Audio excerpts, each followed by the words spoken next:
Mateo capítulo 12. Mientras usted abre su Biblia, yo oro una vez más. Bendito Padre Celestial, al abrir tu palabra, deseamos que tu Espíritu Santo nos guíe a través de ella y nos enseñe lo que tienes para nosotros aquí hoy. En el nombre glorioso de Cristo Jesús. Amén. Muy bien, pues hemos estado estudiando el capítulo 12 del Evangelio según San Mateo. Y hemos estado siguiendo una conversación en algunos momentos bastante intensa, bastante interesante entre nuestro Señor Jesucristo y los fariseos. Los fariseos, siempre que se encontraban con el Señor Jesucristo, era siempre para hacerle preguntas, para tratar de hacerlo tropezar y caer y para tener algo de qué acusarlo.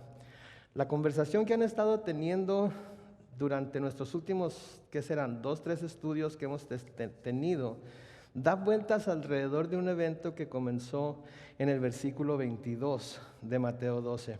Si ustedes se dan cuenta ahí en su Biblia, en Mateo 12, 22, se nos dice que un día le llevaron a un endemoniado ciego y mudo y él lo sanó, así que el ciego y mudo podía ver y hablar. Eso fue el suceso que desató la conversación y el diálogo, discusión que se ha estado llevando a cabo entre el Señor Jesucristo y los fariseos. En el versículo 23 se dice que toda la gente estaba atónita, y decía, ¿será este el hijo de David? Entonces la gente estaba asombrada de lo que el Señor había hecho. La gente estaba asombrada de que este hombre que estaba endemoniado, que estaba ciego, que estaba mudo, ahora de repente ya estaba completamente sano. Y una de las observaciones que hacen, o una de las preguntas que hacen es, ¿será hablando de Jesús, el hijo de David, que era uno de los títulos que se le daba al Mesías? Los fariseos, al oír esto, no les gustó que la gente pensara que quizás Jesús fuera el hijo de David. No les gustó que la gente pensara que quizás Jesús era el Mesías que se les había prometido. Entonces en el versículo 24 dicen que al oír que la gente decía esto, empezaron a decir, este expulsa a los demonios por el poder de Belcebú, príncipe de los demonios.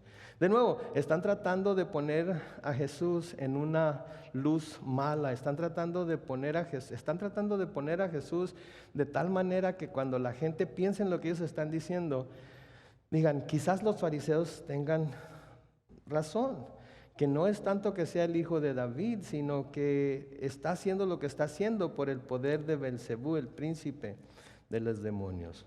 Ahora, el Señor trata de hacerlos pensar. El Señor trata de hacerlos pensar en la posibilidad de que Él esté expulsando a los demonios por el poder del Espíritu de Dios, y eso significaría que el reino de Dios se había acercado a ellos. El Señor Jesucristo, al hablarles, al decirles las cosas que les estaba diciendo, era para que ellos se pusieran a pensar y tuvieran la oportunidad de recapacitar en lo que estaban diciendo, porque como vimos, lo que estaban diciendo los estaba llevando muy cerca a caer en el pecado imperdonable que es la blasfemia contra el Espíritu Santo. Les advierte en los versículos 31 y 33 que todo pecado se les perdonará y toda blasfemia se les perdonará, excepto la blasfemia contra el Espíritu. Y les dice muy claramente en el versículo 32, noten, cualquiera que hable mal del Hijo del Hombre será perdonado, pero el que hable contra el Espíritu Santo no será perdonado ni en este tiempo ni en el venidero. Hablamos acerca de que blasfemia es hablar mal del Espíritu, hablar mal de alguien, de algo sagrado, hablar mal. Y les está advirtiendo que si hablan mal del Espíritu Santo, ese es un pecado que no va a ser perdonado ni en este tiempo ni en el venidero. O sea que nadie puede salvarse si blasfema contra el Espíritu Santo.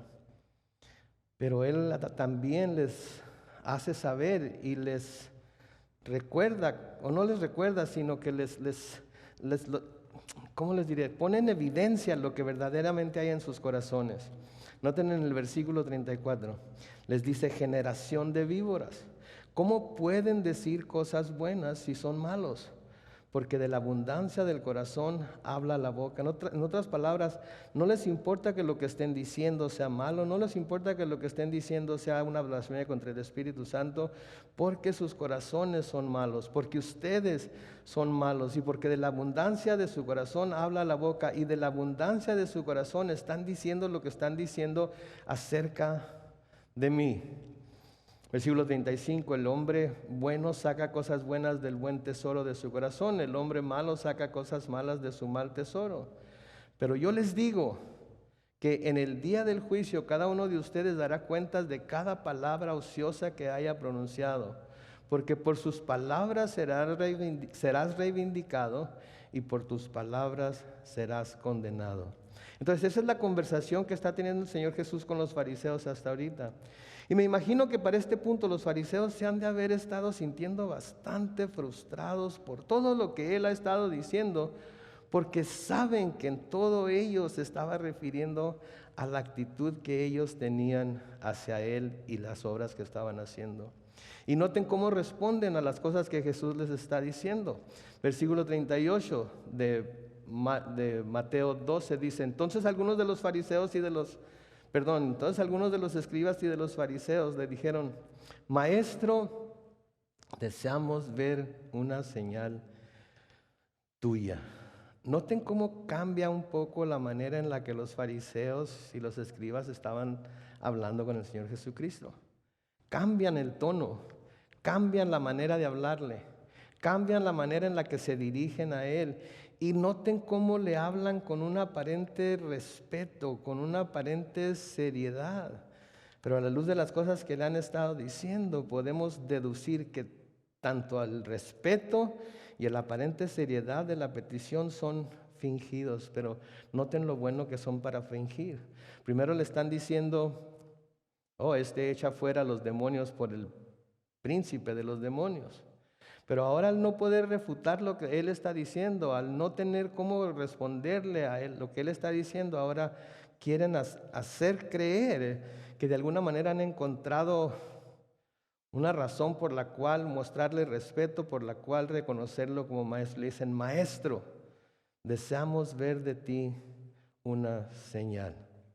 Deseamos ver de ti una señal. Y parece ser que cada vez que los fariseos eran confrontados con autoridad por Jesucristo, inmediatamente le pedían que les diera señales del cielo para justificar su actitud. Inmediatamente les pedían que les diera señales del cielo para justificar su actitud. Sí, hay gente así, ¿no? Que es cuando está haciendo algo malo, cuando está haciendo algo que no debe hacer, cuando está practicando cosas que no debe practicar. Y alguien que con amor y con verdad y con gracia los confronta porque sabe que lo que están haciendo puede traer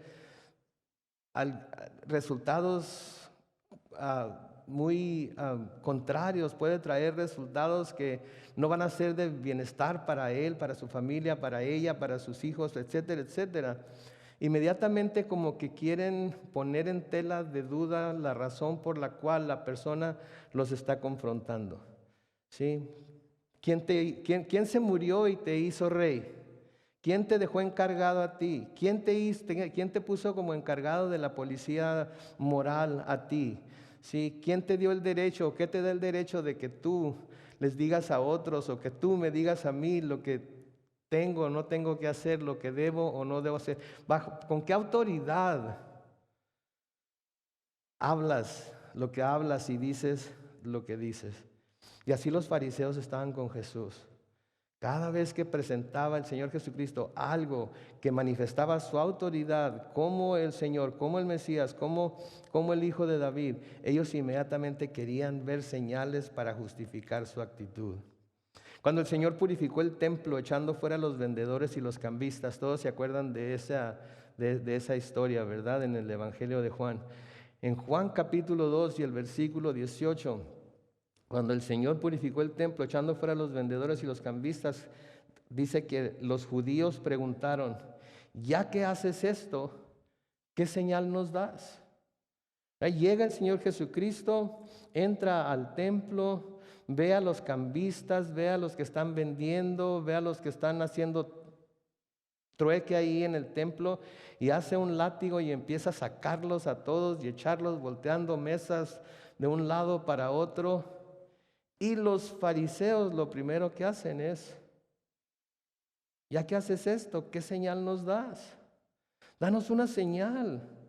Danos una señal que nos diga la razón por la que estás haciendo lo que estás haciendo. Danos una señal que nos diga que tienes la autoridad para hacer lo que estás haciendo. Danos una señal que cause que nosotros podamos estar tranquilos con el hecho de que lo estás haciendo, para que nosotros podamos someternos a ti, para que podamos someternos a lo que estás haciendo, porque si no nos das una señal, entonces todo lo que estás haciendo, ¿cómo lo podemos aceptar? Como que viene de Dios. Pero debemos de ponernos a pensar que a través del ministerio del Señor Jesucristo, desde que comenzó su ministerio, desde que empezó a escoger inclusive a sus discípulos y empezó a caminar por el lago de Galilea y fue al área de Judea y a todos los lugares en donde iba, ¿qué lo vemos que ha estado haciendo? ¿Qué había estado haciendo el Señor? ¿Había estado sanando enfermos? Sí. ¿Había estado limpiando leprosos? Sí. ¿Había estado abriendo los ojos de los ciegos? Sí.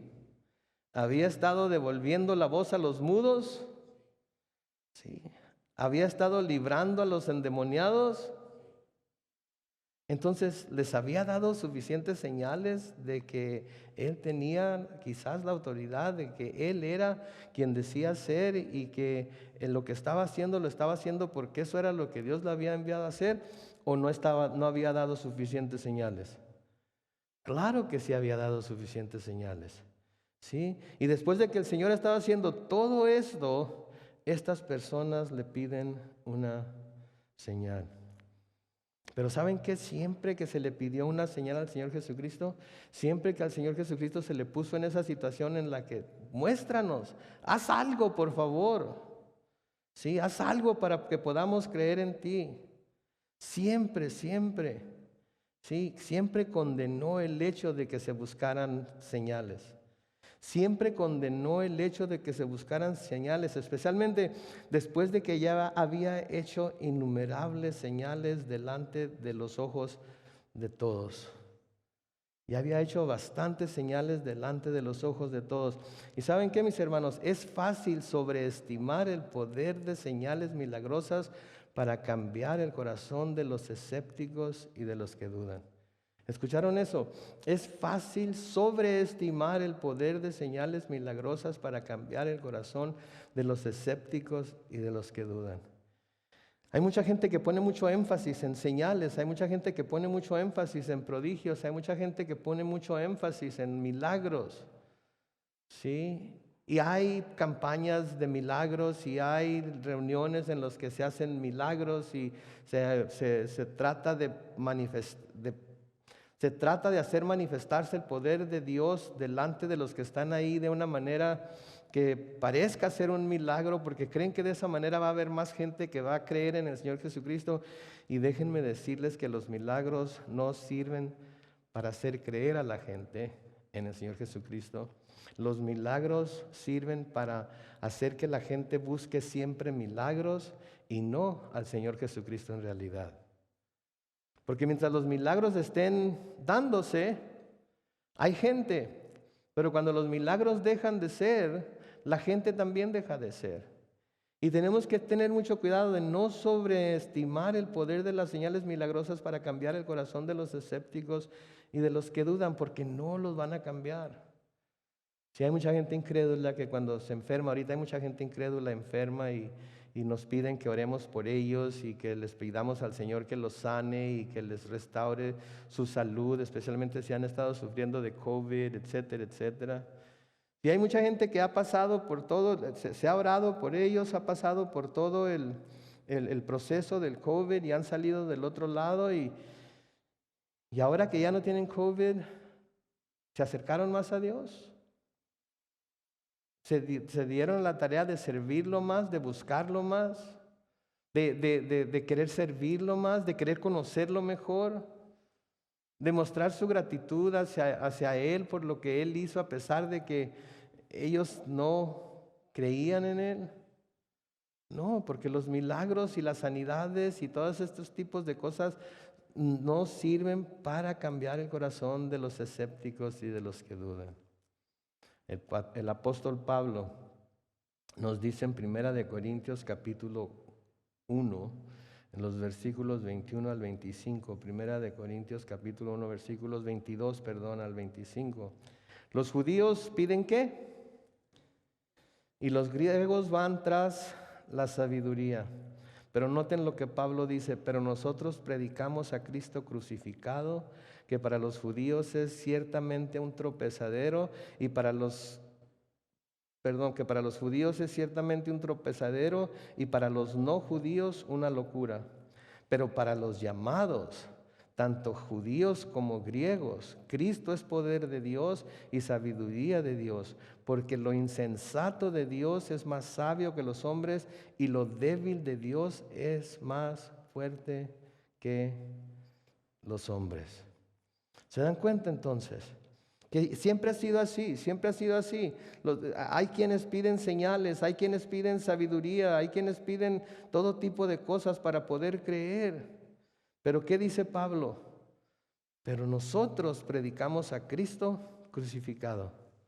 No andamos predicando milagros, no andamos predicando prodigios, no andamos predicando todo tipo de obras milagrosas. Predicamos a Cristo crucificado, porque Cristo crucificado es lo único que trae salvación, mis hermanos. Es lo único que trae salvación. Puede haber milagros al por mayor y un día los milagros van a terminar, pero lo que en realidad trae salvación es la predicación del Evangelio, que consiste en que Cristo fue crucificado, como vamos a ver más adelante. Ahora, nosotros tenemos muchísimas señales de la verdad del poder de Cristo, ¿no es cierto? Nosotros tenemos vidas transformadas. ¿No ha sido su vida transformada por el poder de Cristo? ¿Se acuerda antes de venir a Cristo, antes de caminar con Él, antes de servirle, antes de entregarse a Él y rendirle toda su vida? ¿Se acuerda lo que era su vida antes de ello? Entonces tenemos vidas transformadas. Tenemos matrimonios restaurados, ¿no es cierto? Tenemos matrimonios restaurados que en un momento dado quizás no hubieran podido sobrevivir, pero que porque Cristo vino a la vida de estos matrimonios, ahora están siendo restaurados. Tenemos el corazón de los hijos volviendo hacia los padres. Amén. Personas padres e hijos que no tenían una relación el uno con el otro, de repente tienen una relación personal el uno con el otro, y de hecho pueden convivir y pueden platicar y pueden expresarse el uno hacia el otro, ¿sí? Hablándose del amor que se tiene el uno por el otro, etcétera. Cosa que antes de Cristo en nuestras vidas esto no era posible, no se podía hacer.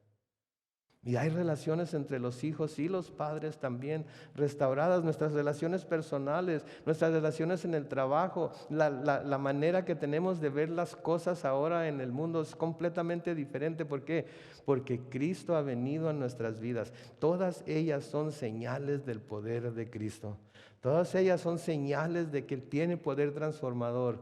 Cuando nos perdonamos los unos a los otros y nos amamos los unos a los otros y estamos dispuestos a dejar pasar por alto ofensas y cosas que se dicen o que se hacen, y podemos seguir adelante honrando a Cristo juntos como hermanos y hermanas, eso es muestra, señal del poder de Cristo cuando está en los corazones de los hombres y las mujeres. ¿Sí? Todas ellas son señales.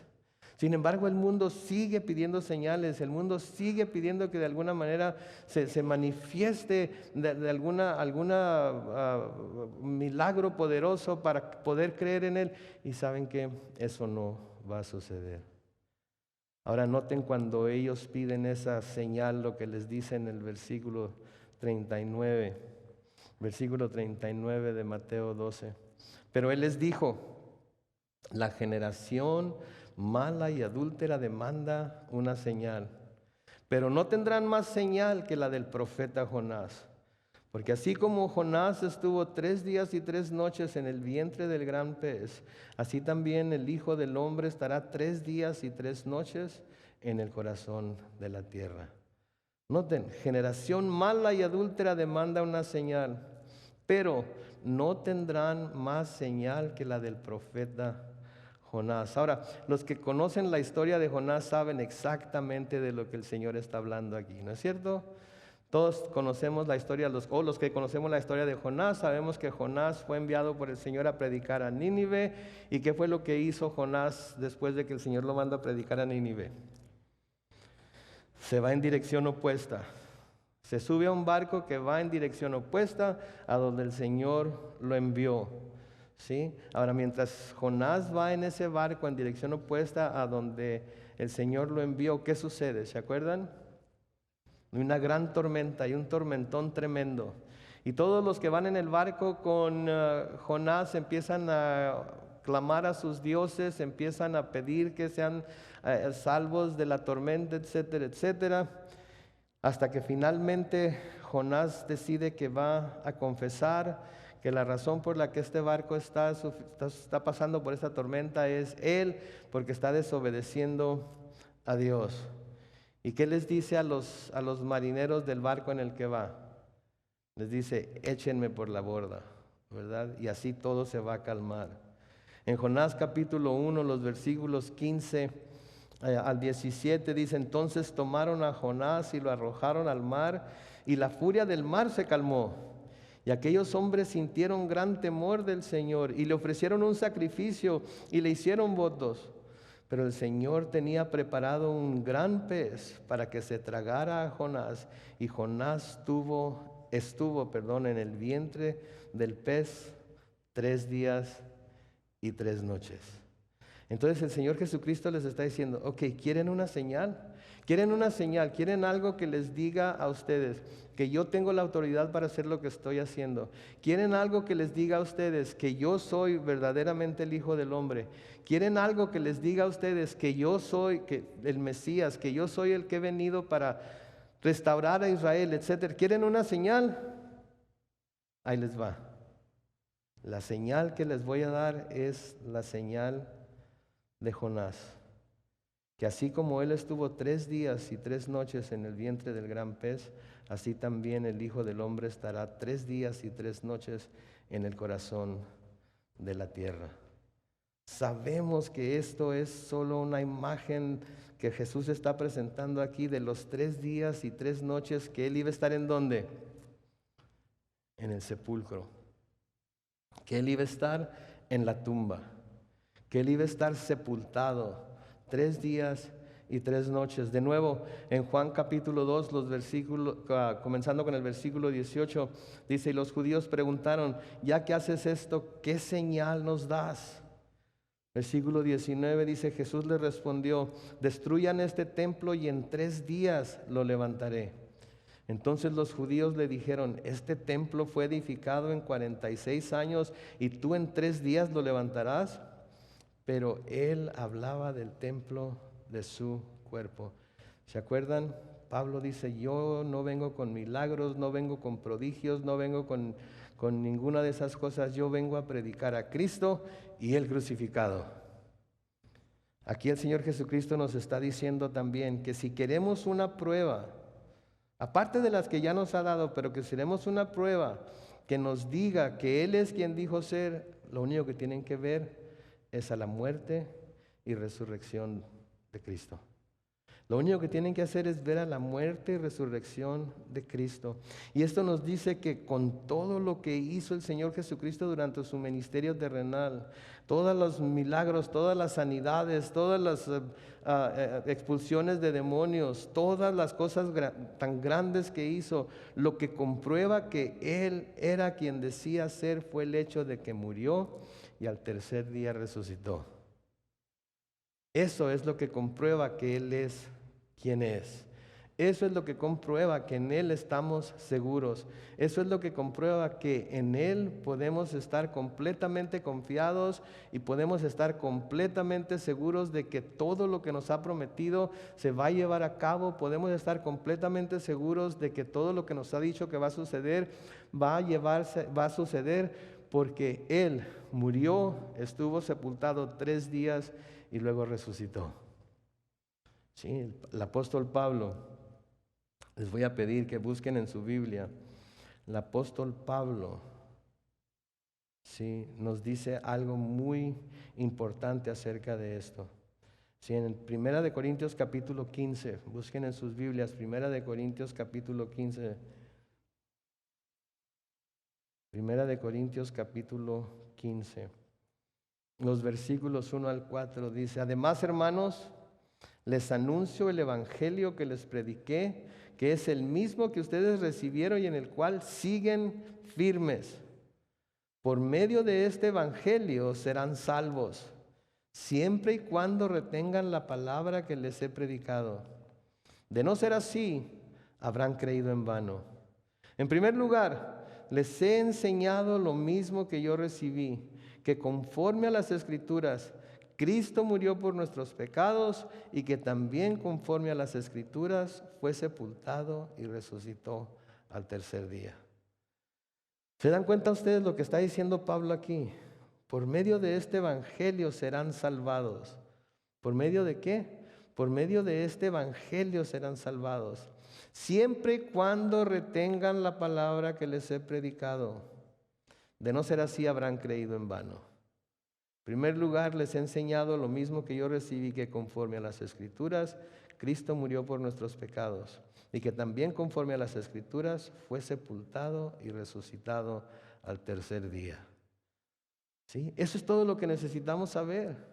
Eso es todo lo que ahí podemos descansar nuestra eternidad. En el hecho de que Jesucristo vino, el hecho de que Jesucristo sufrió, el hecho de que Jesucristo murió y que después de 3 días se levantó de entre los muertos, venciendo así a la muerte de una vez por todas. Que si Él resucitó, nosotros también resucitaremos. Que si Él vive, porque Él vive, nosotros también viviremos. ¿Sí? Si ven, siguen viendo ahí en Primera de Corintios 15, pero ahora se brincan al versículo 14 y siguientes, noten lo que dice. Y si Cristo no resucitó, nuestra predicación no tiene sentido y tampoco tiene sentido la fe de ustedes. ¿Se dan cuenta de lo que Pablo está diciendo aquí? Si Cristo no resucitó, nuestra predicación no tiene sentido y tampoco tiene sentido la fe de ustedes.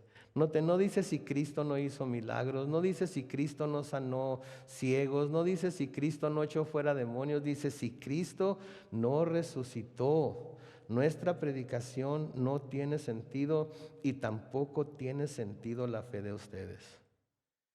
Si Jesucristo no resucitó, la fe que nosotros profesamos es vana, no tiene ningún sentido. Sí, versículo 15 sigue diciendo: entonces resultaríamos testigos falsos de Dios por haber testificado que Dios resucitó a Cristo, lo cual no habría sucedido si es que en verdad los muertos no resucitan. Porque si los muertos no resucitan, tampoco Cristo resucitó. Versículo 17, y si Cristo no resucitó, la fe de ustedes no tiene sentido y ustedes todavía están en sus pecados. ¿Cuántos creemos que Cristo resucitó? ¿Saben qué quiere decir esto? Que nosotros ya no estamos en nuestros pecados. Que ya no estamos en nuestros pecados. Hemos sido perdonados, hemos sido transformados, hemos sido cambiados. ¿Sí? Se nos ha dado una nueva manera de pensar, una nueva manera de sentir, de tal manera que sabemos que Cristo resucitó de los muertos, no solamente porque lo leemos en las Escrituras, sino porque el Espíritu Santo da testimonio a nuestro espíritu de que esto es verdad y anticipamos un día estar juntamente con Él en el cielo. Versículo 18 sigue diciendo: en tal caso, también los que murieron en Cristo están perdidos. Si nuestra esperanza en Cristo fuera únicamente para esta vida, seríamos los más desdichados de todos los hombres. Pero el hecho es que Cristo ha resucitado de entre los muertos como primicias de los que murieron. Porque así como la muerte vino por medio de un solo hombre, también por medio de un solo hombre vino la resurrección de los muertos. Pues así como en Adán todos mueren, también en Cristo todos serán vivificados. ¿Sí? En Cristo todos serán vivificados. ¿Y por qué? Por el poder que mostró al echar fuera demonios, por el poder que mostró al hacer que ojos ciegos vieran, por el poder que mostró al limpiar leprosos, No, por el poder que mostró al morir sobre la cruz y 3 días después de resucitar de entre los muertos y tomar su vida de nuevo. Por eso podemos estar seguros. ¿Sí? Noten lo que les dice en el versículo 41 de Mateo capítulo 12. En el juicio, los habitantes de Nínive se levantarán contra esta generación y la condenarán, porque ellos se arrepintieron por la predicación de Jonás. Y aquí hay alguien que es más grande que Jonás. Noten lo que está diciendo aquí el Señor Jesucristo. Aquí el Señor Jesucristo está validando la predicación de Jonás, está validando el hecho de que Jonás fue echado al mar y que un pez se lo tragó y estuvo en el pez 3 días y 3 noches, ¿sí? Y aquí nos está diciendo que Nínive, los habitantes de Nínive se van a levantar en contra de esta generación, ¿sí? Y las van a condenar porque ellos se arrepintieron por la predicación de Jonás, y aquí hay alguien que es más grande que Jonás. En otras palabras, los judíos tenían en gran estima a los profetas. Tenían en gran estima a los profetas mayores, a los profetas menores, a todos los profetas los tenían en gran estima. Pero el Señor Jesucristo está diciendo aquí que Él es mayor que el profeta Jonás. Y lo que esto quiere decir es que en el día del juicio, cuando los hombres de Nínive y los hombres de la generación que estaban viendo de primera mano las obras que Jesús está haciendo, se presenten ante Dios para ser juzgados, los hombres de Nínive van a juzgar. Sí, van a juzgar, se levantarán y van a juzgar en el juicio a la generación que está viendo estas cosas que están pasando, porque por la predicación de Jonás ellos se volvieron a Dios. ¿Cuánta luz echó Jonás sobre las mentes y corazones de los habitantes de Nínive cuando les fue a predicar? Les dio una gran serie de estudios bíblicos. Les presentó el plan de salvación de principio a fin y les habló de todas las cosas buenas que iban a tener en Dios y se acercaban a Él. No, acuérdense que Jonás odiaba a los habitantes de Nínive. Y se nos dice que pasó de un extremo de la ciudad al otro gritando que en 40 días viene destrucción, 40 días viene destrucción, 40 días viene destrucción. Y fue y se sentó en un monte a esperar ¿a qué? A que llegara la destrucción, ¿verdad? O sea que no fue mucha luz la que les dio, no fue mucha información, no fue mucha enseñanza. Simplemente les dijo, ¿saben qué? En 40 días ven la destrucción. Me voy a sentar allá en aquel cerro para esperar a que venga sobre ustedes y verlo cómo Dios los pone fritos a todos. Pero ¿qué nos dice la historia de Jonás? Que el rey, que desde el rey hasta el más pequeño de la ciudad de Nínive, ¿qué hizo? Se arrepintió. Se arrepintieron, se acercaron a Dios. ¿Y qué pasó? Dios no los destruyó. Dios no los destruyó. Ahora, ¿qué tanta luz está haciendo brillar el Señor Jesucristo sobre la generación en la cual Él está predicando? ¿Qué tanta luz estaba haciendo brillar el Señor Jesús sobre ellos? Estaba dando lujo de detalles, ¿no es cierto? Estaba dándoles el plan, estaba hablándoles acerca de la misericordia del Padre, estaba diciéndoles que el reino de los cielos se había acercado a ellos, estaba diciéndoles que se volvieran a Dios mientras todavía era tiempo de que lo hicieran. Les estaba diciendo que Él había venido para buscar y salvar lo que se había perdido. Les estaba diciendo que les decía que Él no había venido a ser servido, sino para servir y dar su vida en rescate por muchos. Sí, les estaba explicando claramente todas y cada una de las cosas que el Señor Jesucristo, que el Señor, su Padre, había encargado a su Hijo, el Señor Jesucristo, para que viniera a ser a la tierra. Vino a explicarles que de tal manera amó Dios al mundo que dio a su Hijo unigénito para que todo aquel que cree en Él no se pierda, mas tenga vida eterna. Vino a decirles que era necesidad que nacieran de nuevo si es que iban a querer ver el reino de los cielos. Vino a decirles que necesitaban tener un corazón de niño y creer como un niño, si es que ellos iban a querer como los niños estar en el reino de los cielos. Vino a darles lujo de detalles. ¿Y qué hicieron? Danos una señal. Lo que pasa es que lo que haces, lo haces porque lo haces por el poder del príncipe de los demonios. Tú mismo estás poseído por un demonio. Entonces la luz de Jonás, que Jonás hizo brillar sobre Nínive, fue poca comparada con la luz que Jesús estaba haciendo brillar sobre ellos. Y la ciudad de Nínive se arrepintió y ellos no quisieron acercarse al Señor. Si en Lucas capítulo 12, los versículos 47 y 48, dice: el siervo que a pesar de conocer la voluntad de su Señor, no se prepara para cumplirla, se hace acreedor de muchos azotes.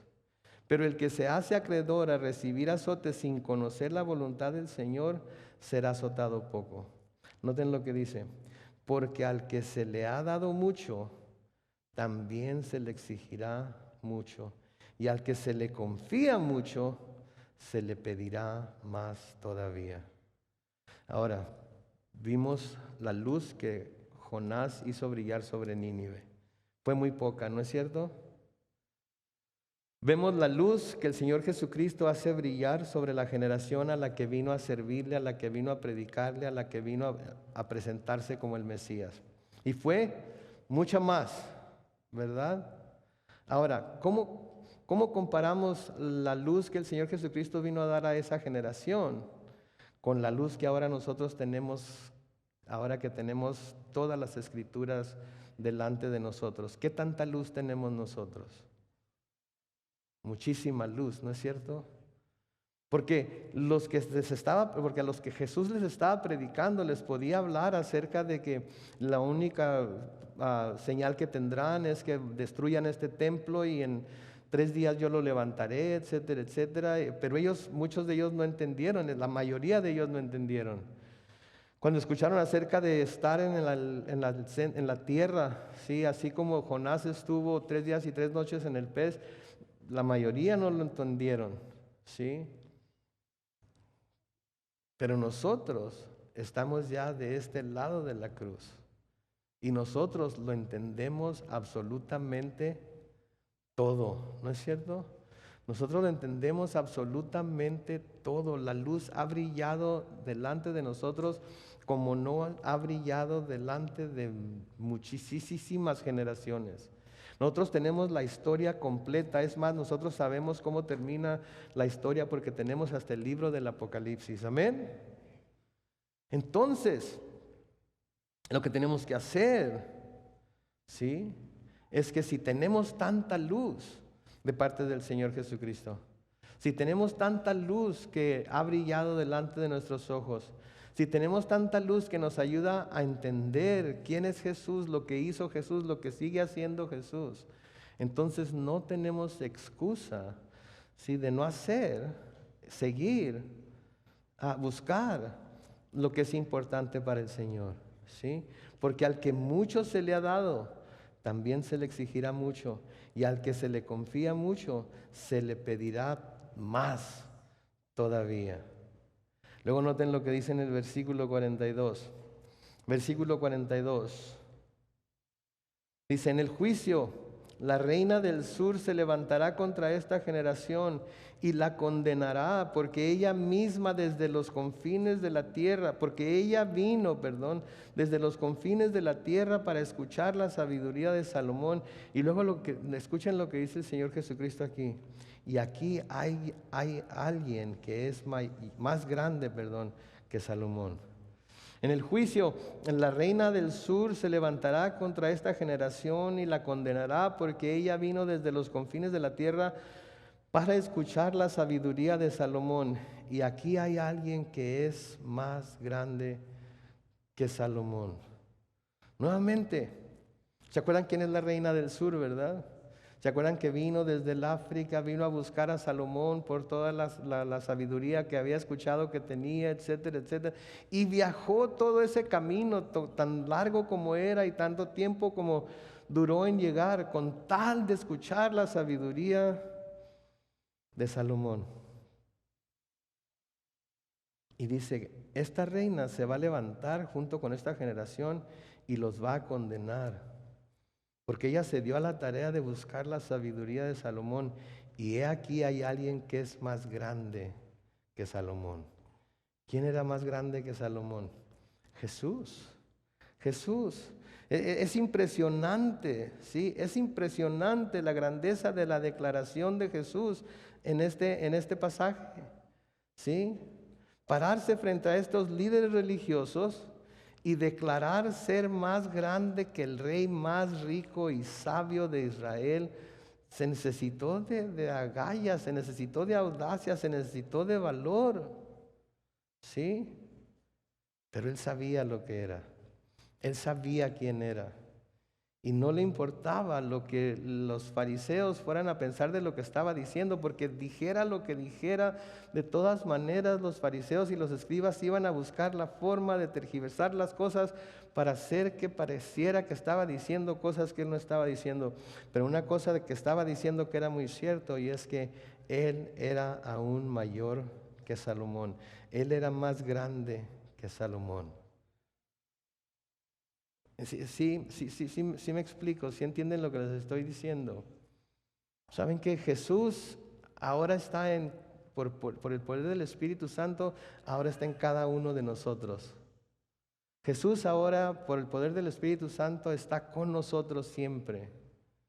Jesús ahora se puede manifestar a través de nuestras manos, de nuestros pies, de nuestros labios, a través de nuestro servicio, a través de cómo tenemos amor los unos por los otros.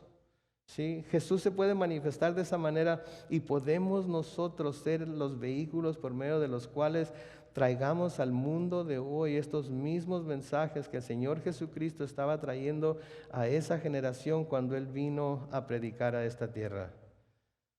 Sí, y no tenemos que andar buscando la manera de hacer señales, no tenemos que andar buscando la manera de hacer milagros. Si el Señor nos usa para hacer milagros, ¿saben qué? Gloria a Dios, gloria a Dios.